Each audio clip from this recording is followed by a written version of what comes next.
During the month of March, we're going to be highlighting some of our local mission partners. We think it's extremely important that we get out into our community and walk with those who are not yet thriving. I couldn't think of a better way than to kick off Local Mission Month than to start with an updated story from our friend Earl. Let's listen to what God has been doing in Earl's life by bringing others in our community together. So about 2 years ago, I was diagnosed with heart failure. During multiple hospital visits, I was unable to maintain a job and also support a household. So I ended up living in my vehicle.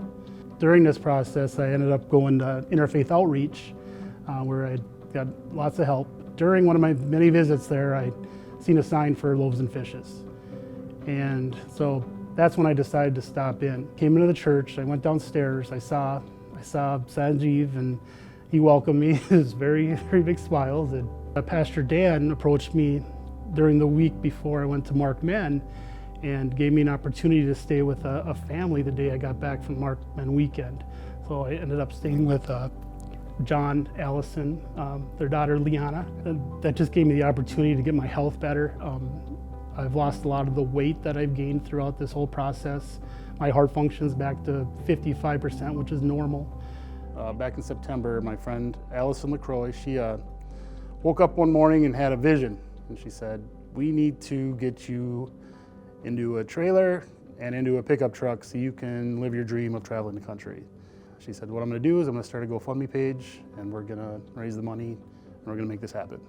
So it ended up in a newspaper shortly after. It ended up on Facebook and other types of social media. A couple months later, we got a message from Pastor Dan here at church that Dale Johnson had read our article in the Sun Sailor and actually ended up being a part of Plymouth Covenants as well, and had a RV available, a camper trailer, a pretty big one, 30 foot. After a while, the LaCroix and I decided we're just gonna go look at it, see if it'll be a good fit. And after looking at it, we decided, yes, this has got the room, it's nice, the price is right. And so we decided to take a leap of faith, not having a vehicle yet, and buying it. And I had no idea where we were gonna put it. I had no idea where I was gonna store it. And as I was sitting in church, I was sharing this story with some people that were walking by, some people that were interested at church, and Kathy Hillary was sitting next to me, and we didn't know each other. She overheard the conversation and immediately said, "I've got land and we have a spot for you to park it, and if you want to live in it, we'll hook it up to electricity." So 2 days later, we picked it up, brought it to their property, and I've been staying in it ever since. Which right there is one of the many miracles that have happened, but that was a pretty big one. For about a month, we had been looking around, struggling finding a vehicle that was capable of pulling a 30-foot trailer. One day I got a knock on the door, and somebody handed me a check and said, "This is from an anonymous donor." And it put us over the edge and enabled us to go find a vehicle that would pull that trailer. And we ended up purchasing one at the beginning of February.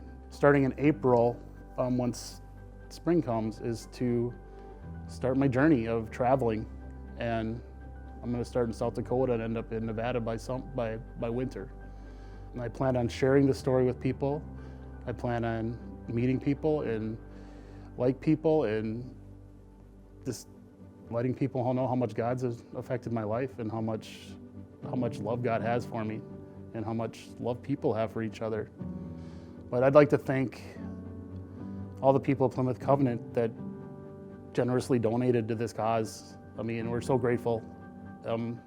This is amazing. This has changed my life. I was in a very tough spot, and now I have a chance to get my life back